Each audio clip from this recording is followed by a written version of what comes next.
La culture multicolore, les traditions millénaires et les sonorités des 68 peuples indigènes mexicains ont animé la messe que le pape François a célébrée au centre sportif municipal de San Cristóbal de las Casas, tout de suite après son atterrissage à Tuxtla Gutiérrez, capitale de l'État du Chiapas. Après l'autorisation du pape à l'emploi des langues indigènes dans la liturgie, la célébration a été en espagnol et dans les langues issues de la culture maya. Au cours de l'homélie, le pape a donc rendu hommage à ces populations en rappelant avec grand regret que souvent, de manière systématique et structurelle, ils ont été incompris et exclus de la société. Certains ont considéré inférieures leurs valeurs, leur culture et leurs traditions. D'autres, malades de pouvoir, d'argent et des lois du marché, les ont dépouillés de leurs terres ou ont réalisé des œuvres qui les ont polluées.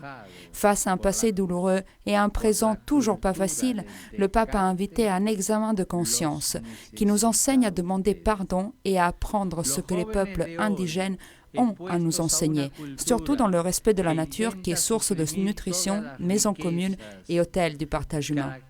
Nous ne pouvons plus faire comme si de rien n'était face à l'une des majeures crises environnementales de l'histoire, a insisté le pape, face aux symptômes de la maladie que nous apercevons dans le sol, l'eau, l'air et les êtres vivants.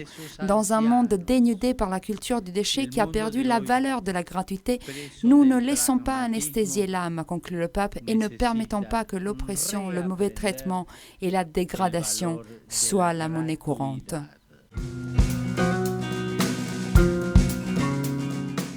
L'une des armes préférées du démon est la résignation qui nous paralyse et nous empêche non seulement de cheminer mais aussi de faire sa route.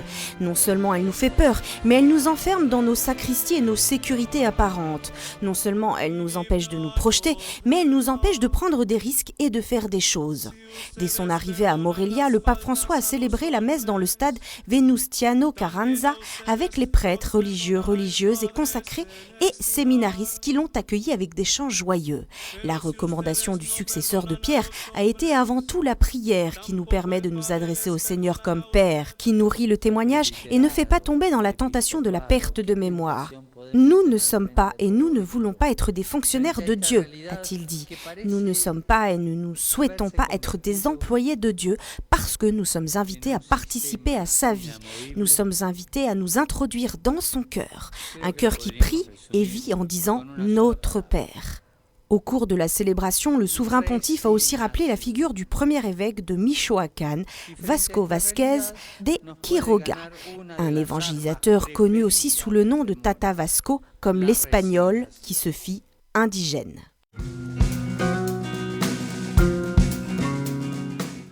Sur les gradins avec des couleurs différentes, mais avec dans le cœur la même équipe, celle de Jésus-Christ. Le stade Morelos y Pavón n'avait jamais vu des supporters si enthousiastes. Des centaines de jeunes ont accueilli le pape François avec un enthousiasme exubérant, une vitalité et une joie contagieuse. Les danses, les chœurs, les chants ont précédé les témoignages des jeunes Mexicains sur les difficultés et les rêves.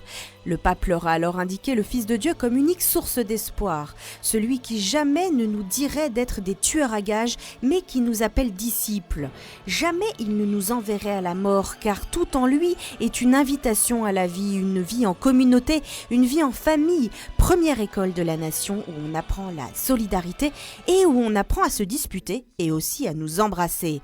En enrichissant son discours prévu avec des réflexions spontanées, le pape a reconnu qu'il est difficile de garder espoir alors que les narcotrafiquants kidnappent les jeunes, mais il a précisé que ce n'est pas vrai que la seule façon de vivre pour les jeunes ici soit la pauvreté et la marginalisation. La marginalisation des opportunités, des espaces de la formation à l'éducation et la marginalisation de l'espoir. Le pape a demandé de ne pas perdre l'envie de rêver et de se relever après chaque chute, de promouvoir la thérapie de l'écoute, de ne pas empoisonner l'espoir avec des discours qui dévaluent ou encore en croyant que le bonheur peut s'acheter avec une belle voiture ou en suivant une mode. Vous êtes la richesse du Mexique, vous êtes la richesse de l'Église. Je vous demande de ne pas vous laisser exclure, mépriser et traiter comme de la marchandise, a conclu le pape.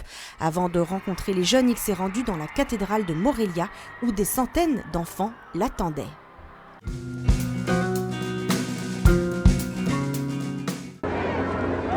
Le pape François a célébré la messe de mercredi dans la zone frontalière de Ciudad Juárez. L'hôtel a été placé à environ 80 mètres de la ligne de frontière internationale entre le Mexique et les États-Unis, où le souverain pontife est arrivé après un tour en papamobile.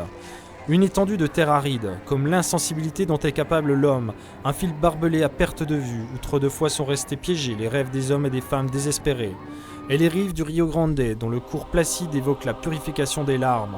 La dernière rencontre du pape au Mexique a donc été cette messe, célébrée dans la zone frontalière de Ciudad Juárez, à quelques 80 mètres de la frontière entre le Mexique et les États-Unis. Au pied d'une croix, en présence de milliers de personnes d'un côté et de l'autre du Rio Grande, le souverain pontife est resté en prière, en pensant non pas aux chiffres du phénomène migratoire forcé, mais aux visages, aux noms, aux familles. Des hommes et des femmes qui cherchent seulement une vie meilleure, surtout les jeunes, chairs à canon, et qui finissent ensuite dramatiquement esclaves, séquestrés, victimes d'extorsion, objets de commerce du transit humain. Face à cette crise humanitaire, à cette tragédie humaine, le pape François a souhaité un changement réel, une conversion, pour que n'existe plus la mort et l'exploitation.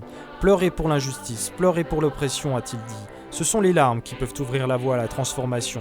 Ce sont les larmes qui peuvent purifier le regard et aider à voir la spirale du péché qui trop de fois reste immergée.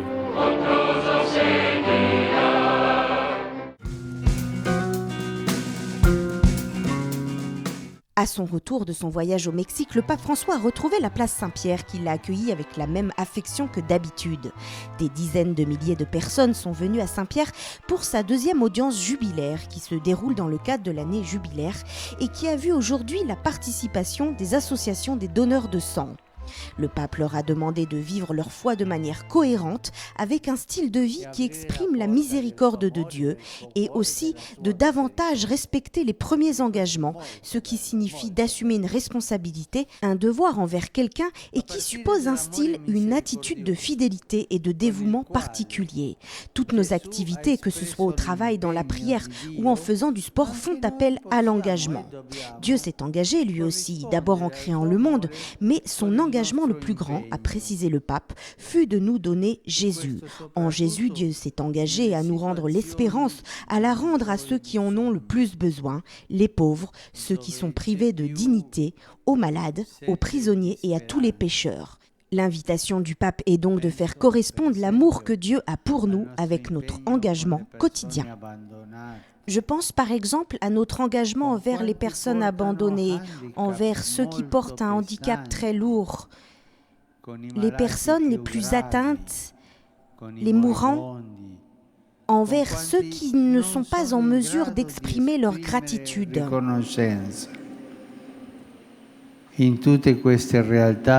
Dans toutes ces situations, nous apportons la miséricorde de Dieu par un engagement à vie, qui est le témoignage de notre foi en Christ.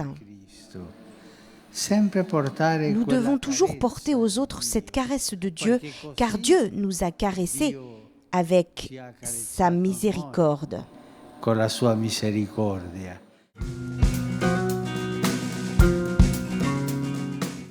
Je fais appel à la conscience des gouvernements afin de parvenir à un consensus international pour l'abolition de la peine de mort et je propose à ceux d'entre eux qui sont catholiques de faire ce geste courageux et exemplaire qu'aucune sentence ne soit exécutée durant cette année sainte de la miséricorde. C'est avec force que le pape François a prononcé ces paroles et ce à la veille d'un symposium contre la peine de mort organisé par la communauté Sant'Egidio. Des paroles qui s'adressent plus particulièrement aux chrétiens pour qu'ils s'engagent à annuler cette pratique barbare et de tout faire pour améliorer la situation de ceux qui vivent dans les prisons. La société moderne, a fait remarquer le pape, a aujourd'hui la possibilité de réprimander efficacement les criminels sans ôter à la personne l'occasion de se racheter. Le droit inviolable à la vie est aussi réservé aux criminels. Le pape a évoqué une justice pénale qui est plus conforme à la dignité humaine et à Dieu, en rappelant que le commandement « tu ne tueras pas » a une valeur absolue et s'applique aussi bien à l'innocent qu'au coupable. Peu de temps avant de s'inspirer de l'évangile du jour, François est revenu sur son voyage au Mexique le décrivant comme une expérience de transfiguration où Dieu nous a montré la lumière de sa gloire à travers le corps de son Église, de son peuple saint qui vit sur cette terre. Un corps tant de fois blessé, a dit le pape, opprimé, méprisé et violé dans sa dignité, mais tant aimé de la Vierge de Guadalupe qui porte dans ses yeux la douleur de tous ses fils.